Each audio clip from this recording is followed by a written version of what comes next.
sabi lang po niya sa inyo, son, daughter, tika dito. And He loves you so much. He loves all of you.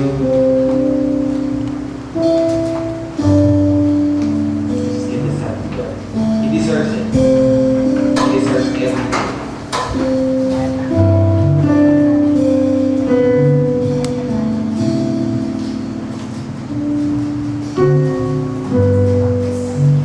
Draw me close to you.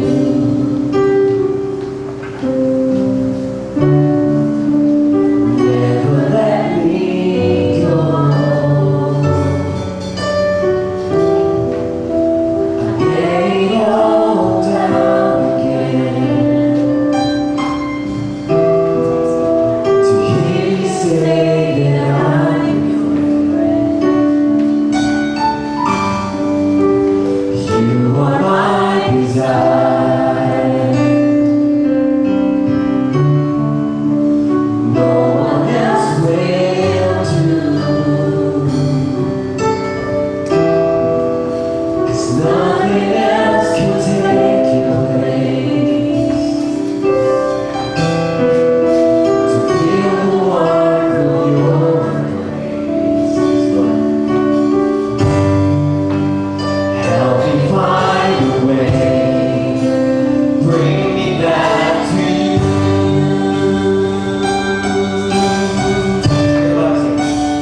His promise. Let's all sing. I just want to be with you.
Christians and the problems we're encountering, because God has promised that He will not leave us nor forsake us.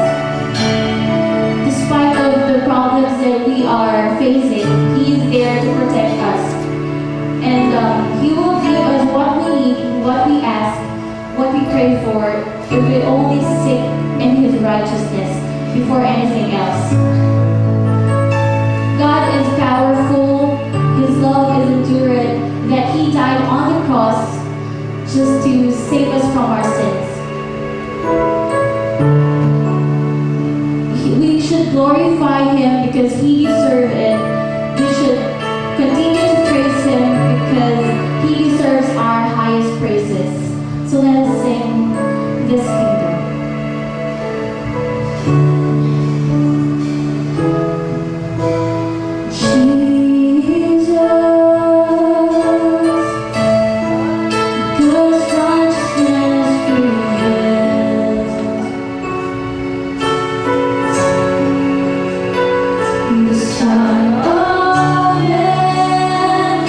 Son of God, His kingdom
the Lord choir.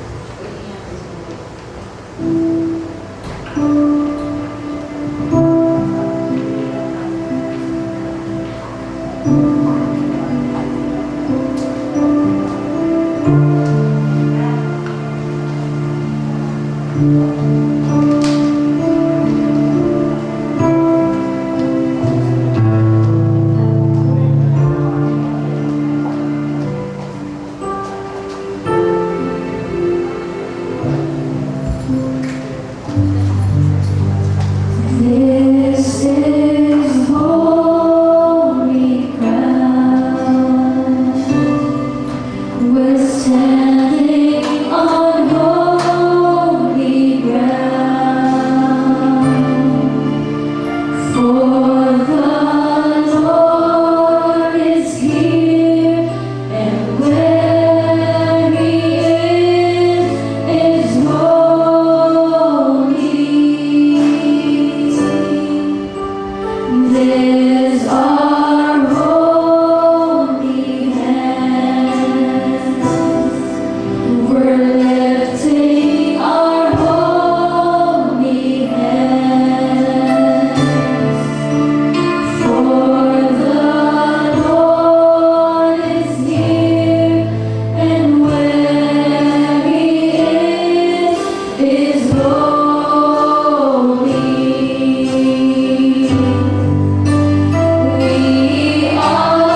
kapatid, tayo muna ay umapit sa ating Panginoon sa panalangin at tayo ay magpabumaba sa kanyang magandang harapan. Dakilang Diyos na makapangyarihan sa lahat, maraming salamat muli sa isang napakagandang umaga na itinutulog mo sa bawat sa amin. Kami ay patuloy na malakas, lusog ang aming mga pangangatuan, sapagkat tunay nga na ikaw ay buhay. Hindi mo kami iniwanan at hindi mo kami pinababayaan. Lord, tunay nga na ikaw ang Diyos ng pag-ibig. Ikaw ang Diyos na gumagawa ng himala. Ikaw ang Diyos na nagkakaloob ng lahat ng aming pangangailangan. Kaya Lord, pagpapuri-puri ka. Sa umagang ito, Panginoon, kami ay patuloy na malapit sa iyo. Nagpapabumaba. Sapagkat kami, mga anak mo, Panginoon, ay patuloy pa rin na kakamali, Panginoon. Patuloy pa rin na kakasala, Panginoon. Nagkukulang sa lahat ng mga pinagagawa ko sa bawat sasama. Kaya, Panginoon, sa umagang ito, dalangin namin na patawarin mo bawat sasama. Linisin mo ang bawat sasama. Pabanalin mo kami, Panginoon, upang lahat ng aming gagawin sa buong maghapon, Panginoon, hanggang gabi, Panginoon, ay maging kalugod-lugod sa iyong pananarasan. At ang lahat ng aming mga panalangin, kahit hindi sa iyong Panginoon, ay iyong pakikinggan. Sapagkat tunay nga na hindi mo pinakikinggan ang mga panalangin ng mga kasalanan. Salamat, Panginoon, at meron kaming Diyos na mapagpatawa. Meron kaming Diyos ng pag-ibig. At meron kaming Diyos na malalapitan tuwing kami may pangangailangan. Lord, sa umagang ito, patuloy pa rin kami lumalapit sa iyo. Humihingi na iyong gabay at lumay sa pagkatuloy na wala kaming magagawa kung kami walay sa iyo. Lord, sa umagang ito, nilalapit ko ang sino man ang gagamitin mo. Tatayo, Panginoon, sa umagang ito. Nabigyan mo ng power and authority, Panginoon. Gawin mo siyang pagpapala sa bawat sasama, Panginoon. Upang ang lahat ng aming maririnig, ang lahat ng aming mga gagawin, Panginoon, ay magiging pagpapala sa bawat sasama. Alam mo, Panginoon, na wala kami pastor, at idinadalangin ko namin, Panginoon, na ikaw ang siya na patuloy na mag-ingat sa kanya, Panginoon. Sa mga kanyang gagawin, Panginoon, sa dating Amerika, Panginoon, ay upang gawin ang iyong kalooban, Panginoon, ay pangaral at pagkukuhanan ng iyong mga salita, Panginoon.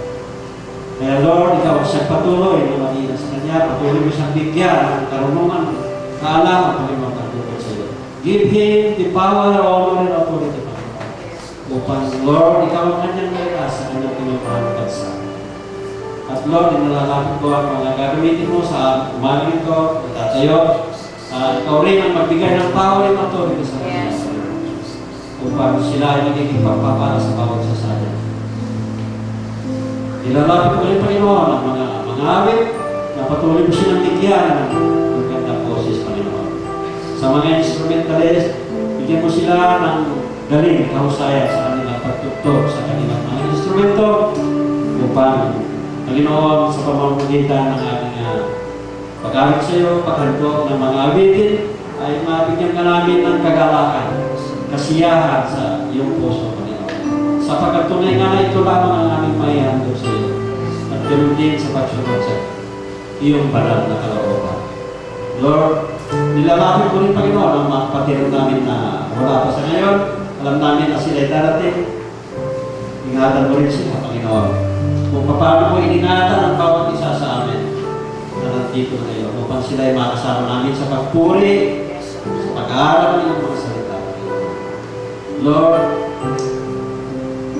ikaw ang manguna sa lahat ng aming gagawin sa mga. Sa iyo lang ang mga aming umasa sapagkat ikaw ang aming tagumpay. At Lord, ano man ang gawa ng Diablo, nagagambala sa aming pagpuri, pagsamba, pag-aaral ng iyong mga salita. Lord, in the name of Jesus, tinataboy namin ito. We reject, we refuse any word of the devil that will hinder our worship and our Bible study this morning. Ikaw lang ang aming itatas, Panginoon. We give you all the glory, power, and praise. In the mighty name of our Lord Jesus, and everybody will say, Amen.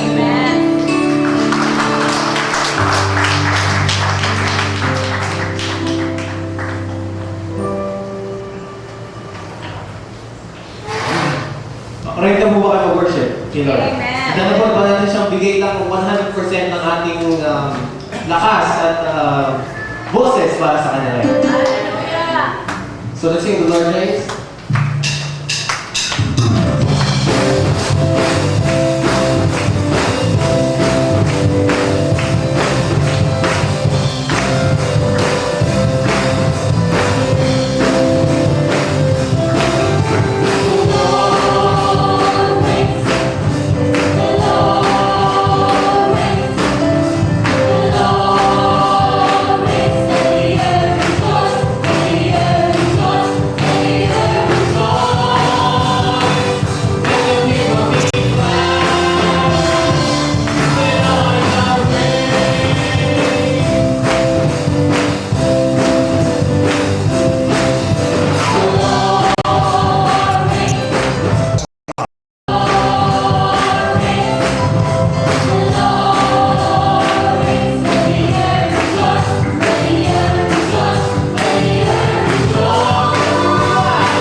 Basig.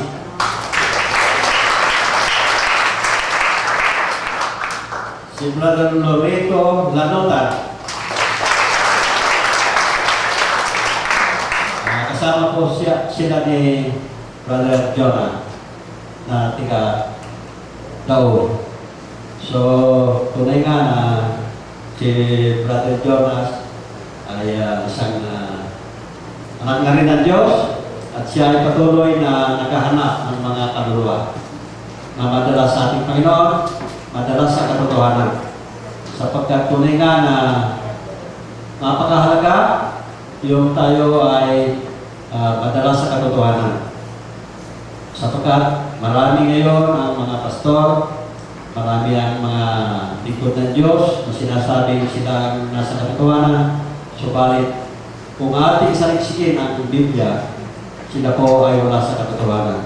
Kaya purihin ng Panginoon, sila ay nakarating dito upang sama-samang sumama sa atin sa ating pagpuri at pag-aral ng banal na salita ng Diyos. At sa umaga ito, ang ating Diyos ay gagawa ng himala. Amen po? Amen. Sapagkat ang ating Diyos ay Diyos ng himala. Alam natin lahat, ang mga tumatayo dito ay hindi totoo, ay hindi madalas na tumatayo po dito sa pulpito. Subalit sila po ay patuloy na naglilingkod na po sa iba't ibang lugar. At sila ang mga pinagkatiwalaan din ng ating pastor na tatayo rito upang magbahagi ng salita ng Diyos. At alam ko, ang Diyos ay gagawa ng himala. Tayo ay matututo ngayon sa salita ng Diyos at lahat tayo ay mapagpala. Amen po? Amen. Praise God. At tinatawagan ko na si Pastor Remy para siya magbahagi ngayong umaga. Maraming salamat po.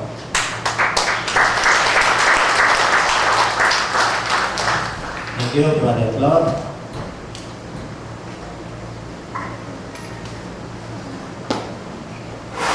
Magandang araw po sa inyo lahat. At bago po tayo magpatuloy sa ating pag-aaral, nais lang humingi ng paumanhin sa inyo sa konting aderya na ating nakita ninyo dito kayo sa umaga.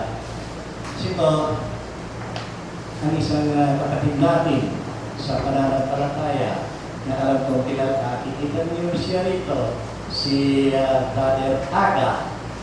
Siya po ay na-stroke. At siya po ay malapit lang dito ang tirahan niya. Subalit siya isa sa kanyang bahay, wala akong kamag-anak. Ngayon, kanina pong nasa bahay siya, inabutan na po ng high stroke na. Kaya habang kaya pa niya, siya po pumunta ito para sa mga taong naman. Ngayon, doon po sa may kanto, siya po bumagsaka.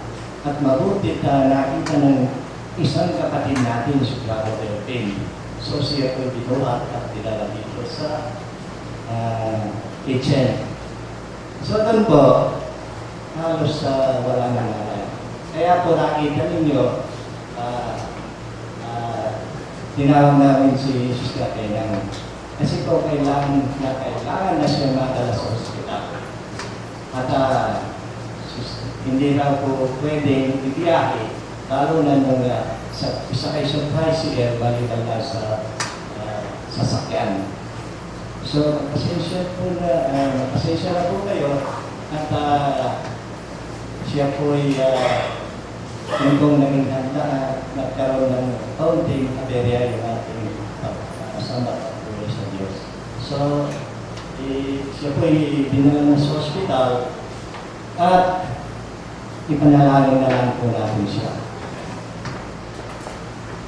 Kung ano ba po ang kalooban ng Diyos sa kanya, siya nawa po ang mangyari. So, hindi po natin pwedeng sa pangalan yung kanyang buhay na dadalhin sa ospital pagkatapos ng ating pagsamba. So, yun po isagutin natin. Kaya habang tayo po ay nagpupuri sa Panginoon, siya po ay dinala na sa ospital. So, sana po, kung ano ang kalooban ng Diyos sa kanya, yun na po ang siyang nangyari. Ipa-pray na lang po natin siya. So, sa umaga ito, gaya ng nasabi ni Pastor Flor, ang ating paksa na tatalakayin sa oras na ito ay bibihirang mapag-aralan natin sa ating Bible study. Ito po ay isang bahagi ng ministeryo ng ating Panginoong Jesucristo nung siya po ay nagtuturo sa bansang Israel. So, ang ating pong paksa ay tungkol sa mga himala. Lalo na yung himalang ginawa ng ating Panginoong Jesucristo nung siya nandito pa sa lupa.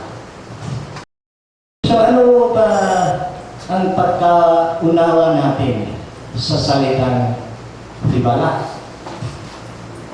Ang milagro na kung tawagin sa English ay miracle. Today, there seem to be two school of thoughts. Many believe in miracles, but others do not accept them or reject them. Marami po sa tanong na, ngayon na hindi naniniwala sa mga himala. At marami naman po ang naniniwala sa mga himala. Katunayan po, siguro na natatandaan ninyo yung nangyaring tao himala sa Agoo, La Union. Yung pong isang bata doon na pangalan ni Judel. At ayon po sa kanya, nakikipag-usap daw sa kanya si Maria. Akong tawagin ay Mama Mary. So, ang dami pong mga mananampalataya ang nagpupunta sa Agoo upang masaksihan yung sinasabi nilang himala. Libo-libo pong taon nandun kumaroon at kabilang na po ako. Nasaksihan ko po kung gaano karami yung nagpunta doon. Yung iba po nakasakay na, nakaupo na sa kanilang mga wheelchair at sila po'y dinadala umakyat pa po sa mundo. So, sa bandang huli, sa masusing pagsasalisik ng mga religious leaders, ito po pala'y gawa-gawa lang.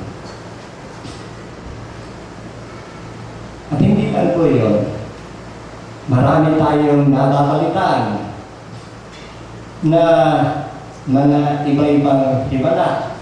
Halimbawa po, yung revolto ni Santo Niño na lumuluha ng dugo. O minsan naman yung revolto ni sabi nila Mama Mary na sumasayaw. Pero wala pong conclusive evidence na ito nga yung mga himala. At luwas, ito ay gawa-gawa lang ng tao. So, ang mga scientists po, mga siyentista, hindi po naniniwala sa mga himala. Sapagkat ayon sa kanila, ito ay laban sa batas ng kalikasan. Scientists do not believe in miracles. They rely on theories, experiments. Yung pong pagsasaliksik nila, doon lang sila nananalig at naniniwala. So they stick to the saying that anything that happens has a cause.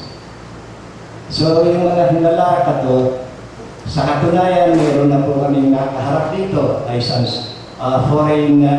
foreigners na isang scientist na talagang hindi raw sila naniniwala sa mga himala. At lalo na yung mga himalang ginawa ng ating Panginoon Jesucristo. So, marami po nagsasabing ginagamit ang salitang himala, pero ito po'y hindi nila naunawaan o naintindihan. Halimbawa po, ang isang motorista na nakasakay sa kanyang kotse at siya po'y na-aksidente, isang malaking na aksidente, at siya po'y bumangga ilang beses at pagkatapos makita mo yung sasakyan halos yuping-yupi na. So yung mga nakakita, sasabihin nila, kahit na ipis yung nasa loob, hindi na pwedeng mabuhay. Pero makita mo, lalabas. Yung nagmamaneho, malakas, halos wala nang sugat sa katawan. So sasabihin nila, isang himala. It's a miracle, sabi nila. Pero sa totoo lang po, hindi po miracle. It is a divine intervention of God. An act of divine intervention. Sapagkat tayo po mga anak ng Diyos ay may mga tinatawag na guardian angels. Sila po ang naglilingkod sa atin. So yung po yung brother, siya po iningatan ng kanyang guardian angel. At sino po yung mga guardian angel natin? Kung babasahin natin sa Hebreo 14, ang sabi po doon, sila'y mga espiritong naglilingkod sa Diyos at isinugo para tumulong sa mga maliligtas. So yun po ang paliwanag kung bakit sa mga aksidente, mga talagang aksidente, meron po talagang aliligtas. Iniingatan po sila ng kanilang mga guardian angels. So, a simple definition of a miracle is setting aside of a lower law by higher law, the higher law being the law of God that superseded all earth's law. So, ito pong batas ng Diyos, pinabaliwala lahat yung mga batas dito sa lupa, tulad ng batas ng kalikasan o batas ng tao. So yung mga himala, miracle, ito po yung mga pangyayaring hindi kayang ipaliwanag ng batas ng kalikasan. At ako po ay gagawa ng isang demonstrasyon tungkol sa himala. Ito po,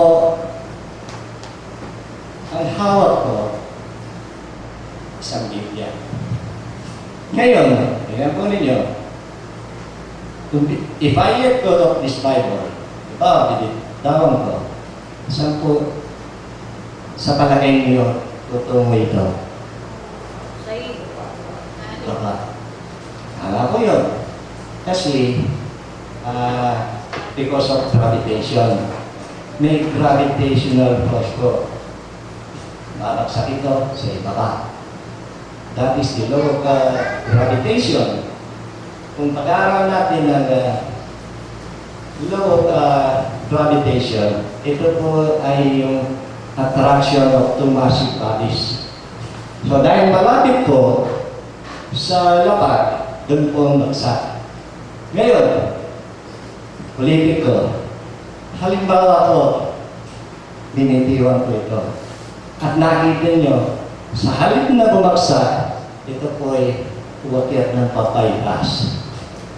Ano pong palagay ninyo? Yung po isang miracle. Kaya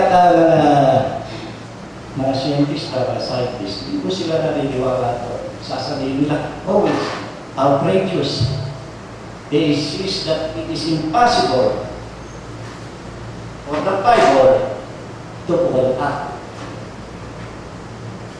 because it is against the law of nature. So doon lang sila nananalig. Marami pong hindi naniniwala sa mga himala.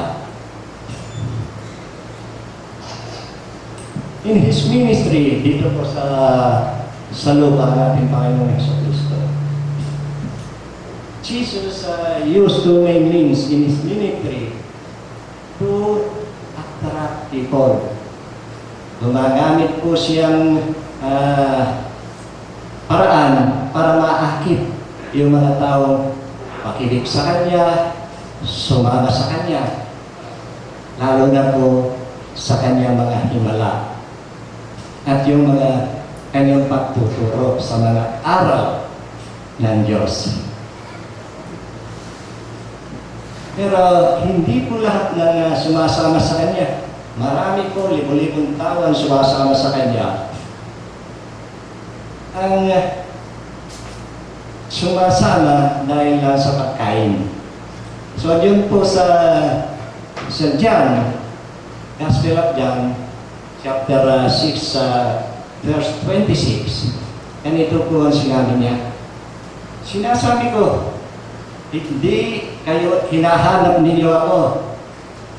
Hindi dahil sa mga kababalakang nakita ninyo, kundi kayo nakakain ng tinapay at kayo'y nabusog. So kahit na po marami ang sumusunod sa Kanya, nakikinig, yung iba po para sa pagkain lang ng tiyan. Hindi po pagkain espiritual. So, yung po mga miracles ng ating Panginoong Jesucristo, ito po ay nababahagi sa tatlong klase. Una, those in the spirit of nature. Yung pong nasasakop sa kalikasan. Pangalawa po, authority over disease and death. Yung pong kapangyarihan niya sa pagpapagaling sa mga may sakit at pagbuhay sa mga patay. Pangatlo po, yung pong authority and control over demons or bad spirits. Yun po ang tatlong klase ng hibalang ginagawa ng ating Panginoon. Yung pong nasasakop sa kalikasan. Una po, itong ginawa niyang kauna-unahang hibala sa kanyang ministeryo. Yung po ay naganap sa kasalan sa Kana. The wedding of Cana. Ito po yung nababasa natin sa Ebanghelyo ni Juan, Kabanatang 2, talatang 1 pababa. So doon po, dahil hindi po tinatanggihan ng ating Panginoong Jesucristo yung mga paanyaya ng mga tao. So dito po, sa kasalang ito, nandun po kanyang inang si Maria. Nandun din siya kasama yung mga alagad. At nagkataon pong naubusan ng alak. So lumapit po si Maria at sinabi niya, naubusan na sila ng alak. Subalit sumagot ang ating Panginoong Jesucristo, Ginang, huwag mo akong pangunahan. Hindi pa ito ang oras ng aking paghahari. So, ano nangyari po? Pinagbigyan na lang ni Maria yung mga katulong na sundin ang lahat ng ipagagawa ng ating Panginoon Jesus. So, ginawa po ng Panginoon, inutusan niya yung alipin na punuin yung mga tapayan na nandoon. Anik po yung tapayan na naglalaman ng 20 hanggang 3 galong tubig. Yung pong mga tapayan yun ay ginagamit sa paglilinis ayon sa tuntuning pangrelihiyon ng mga Hudyo. So pinuno nila ang tubig ang tapayan hanggang labi. Pagkatapos, inutusan niya yung alipin na sumalot at magdala ng tubig doon sa namamahala sa kasalan. At ito po'y tinikman niya. At napakasarap ng alak. So, kung may mga problema po kayo, always push. Push forward until something happens. Kung may sakit po yung pamilya ninyo, mga relatives nyo, push lang po. Amen? Sa mga youth, sa mga school nyo, push lang. Okay? Until something happens. Pray until something happens.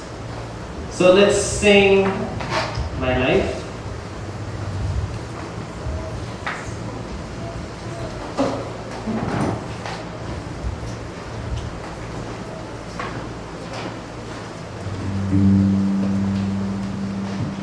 I will praise you with all of my life.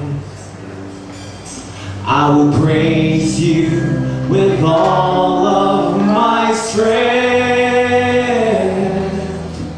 with all of my life, with all of my strength, all of my hope. It's in you.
sing praises, it's dapat excited ka, joyful. You need to be energetic for the Lord. When you sing, it's outside. You sing outside.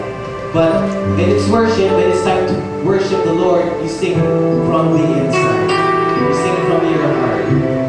So let's do that right now.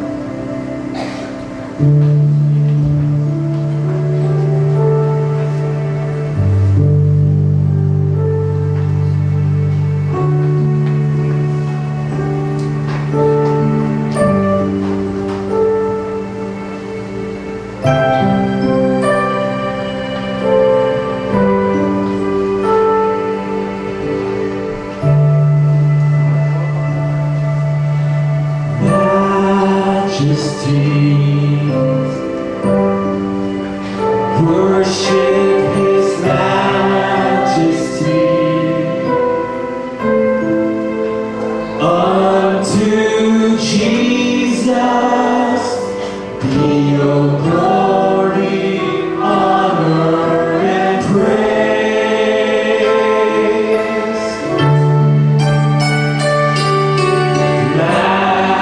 Majesty, kingdom, authority, flow from His throne unto His throne, His anthem reigns. So exalt,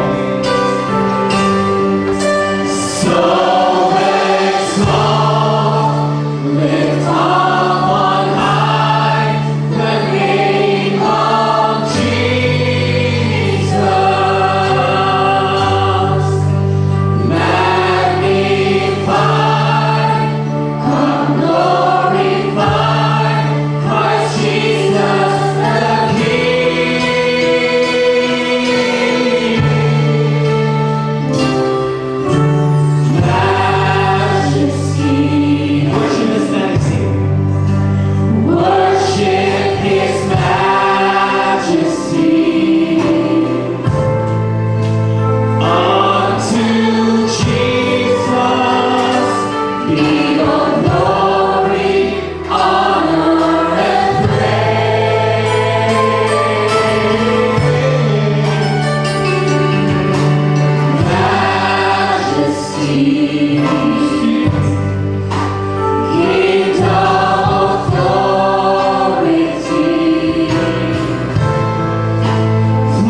Masarap po ba magpuri sa Panginoon? Praise the Lord. Tunay nga na sabi ng Panginoon, palaran lang po ang nagpaparanal sa akin. Amen. Tunay nga ang Diyos ay Diyos ng pag-ibig at Diyos ng himala. Naghimala na ba sa inyo ang ating Diyos? Amen. Amen. Totoo yun. Tayo lahat ay nagpakidara ng himala. Dati tayo, sa oras na ganito, nandun tayo sa labas sa liputan, tayo ay maaaring nagsusugal, maaaring tayo ay nasa sabungan o nasa sanlibutan, pero dahil sa himala ng ating Diyos, tayo ngayon ay nandito, nagpupuri, nagpapasalamat sa kabutihan niya sa atin. Amen? Praise the Lord. So, hindi pa ba kayo inaantok o napapagod? Hindi. Sabi ng Panginoon, hindi lang sa tinapay tayo bubuhay, hindi sa bawat salita ng Diyos. Tayo ay kakain muli ng salita ng Diyos at tinatawagan ko si Pastor Ernie at magbabahagi pa rin siya ng salita ng Diyos. Palakpakan natin ang ating Panginoon.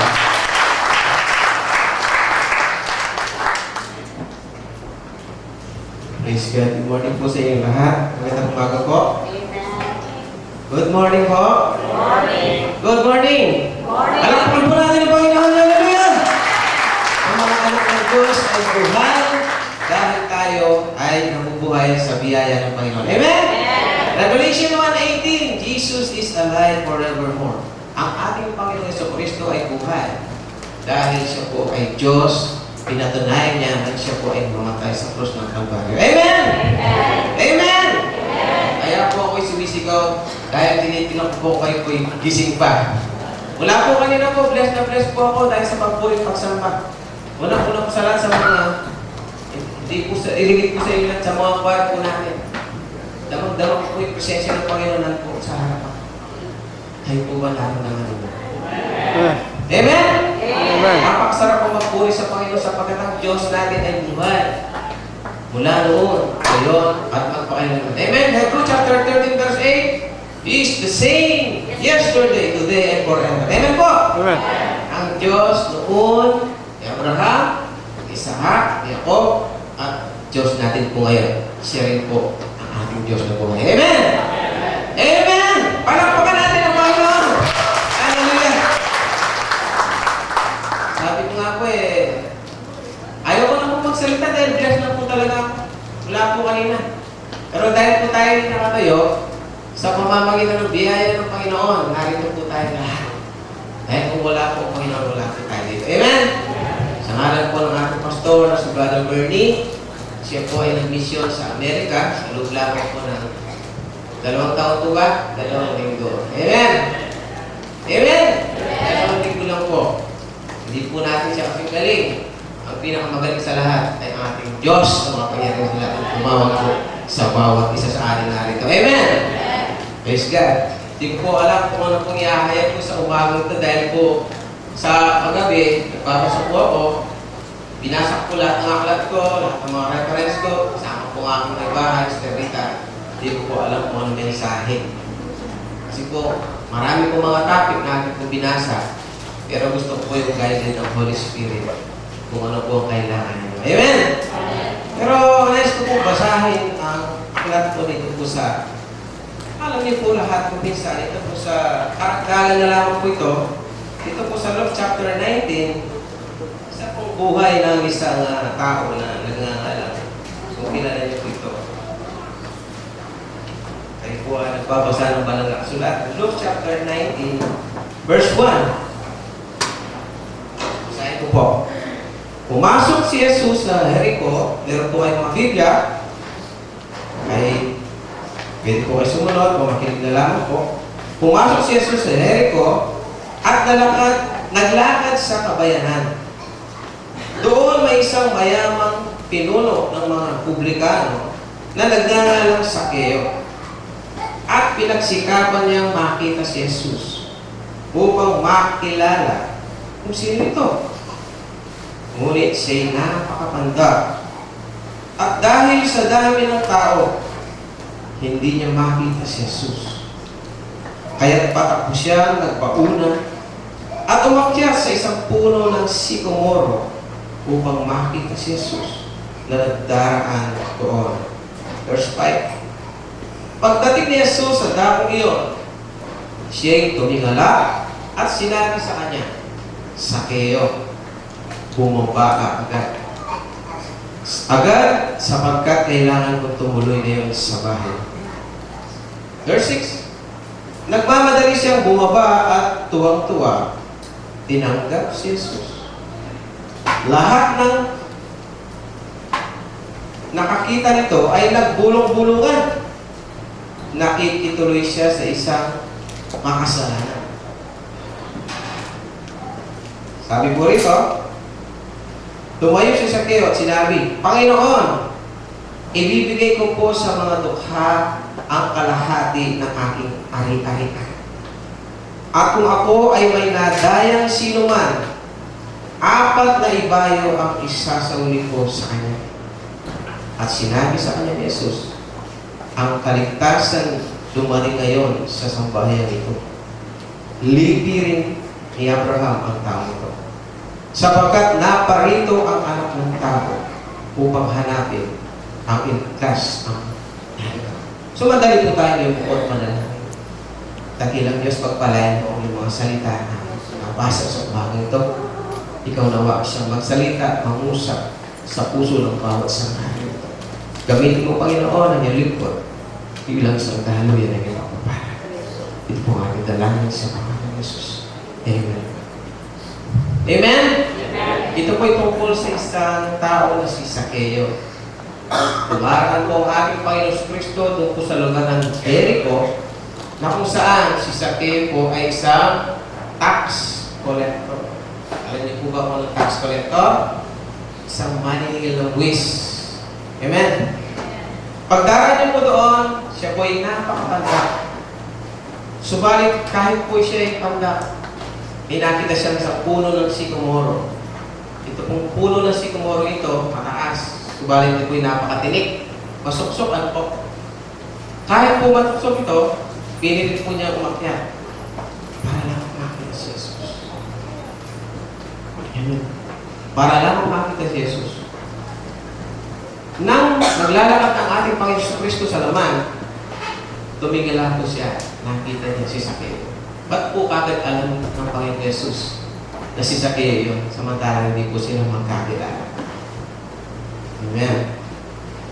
Hindi niyo po ba napapansin na ang lahat ng bagay ay alam ng Diyos kahit nandun po siya sa katawang tao? Amen? Amen? At ang sabi niya, Sakeo!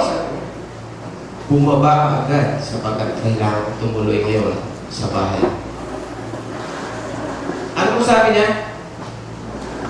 Ako ay isasauli ko ang maka-4 na ibayo ng mga nasingil niya. At ang sabi niya, kung meron akong nadaya ng sinuman, isasauli daw po niya 4 na beses. Ilan po ba beses yun? Halimbawa, nakasingil siya ng 5,000. Babalik niya 20,000 at po malaki. At ang sabi pa niya rito, dito po, nagbulong-bulong pa ang mga nakakita sa kanya. Ang Panginoon ay tumutuloy sa isang makasalanan. At ang sabi rin po niya, ibibigay ko po sa mga dukha ang kalahati ng aking ari-ari. So, ang kanyang pag-aari, halimbawa, ang kanyang pag-aari, 1 million. Yung 500,000 ibibigay niya sa mga dukha. Hindi niyo po ba nakikita sa talatang ito, nagkakaroon po ng repentance. Ito pong si Sakeo, tax collector.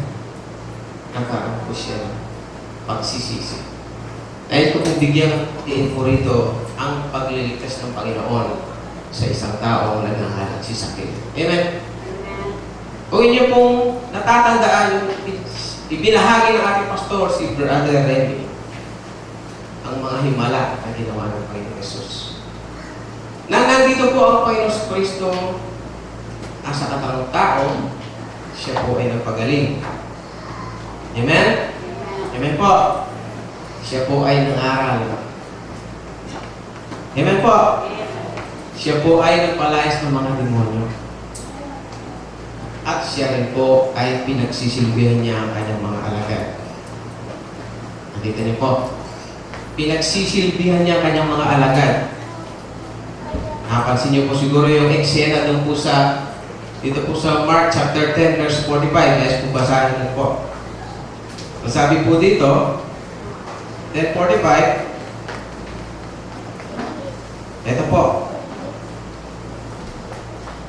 Sapagkat ang anak ng tao ay naparito, hindi upang paglingkuran, kundi upang maglingkod, at ibigay ang kanyang buhay sa ikatutubos ng marami. Ito po, perfect example na may halimbawa ko po sa inyo. Ang Panginoong Diyos ng langit at lupa ay nakikita dito sa lupa. Nang siya maging tao, isang halimbawa ang kanyang iniwan na dapat po natin sundan. Amen? Amen? O ba, nung umaga, pagkatapos nakahuli yung mga alagad ng Panginoon kay Pedro, kay Juan, kay Santiago, ang sabi niya, hali kayo, mag-almusal tayo, sabi niya. Ano inalusal po nila? Yung isda na kanilang nahuli at mga tinapay. Siya po ang alanda, siya po yung nagbibig. Kaya nga po, naparito ang Panginoon sa Kristo na Diyos mismo sa katauhan ng ating Panginoon sa Kristo. Ipinapakita po rito kung paano ang paglilingkod na ginawa ng Diyos mismo. Nais ko pong dito kung paano niligtas ang Diyos sa sakit. Ngayon po, narito po tayo ngayon sa harapan. Ay po ba may kaligtasan na? Tinanggap niya po ba ang Panginoon bilang Panginoon at sariling tagapagligtas ng inyong buhay? Maaaring wala kayong kapayapaan. Punta kayo rito, punta roon, o kung saan kayo nakakarating. Meron po ba kayong peace of mind? Kapag kayo natutulog paggabi, kaya pa po kayo.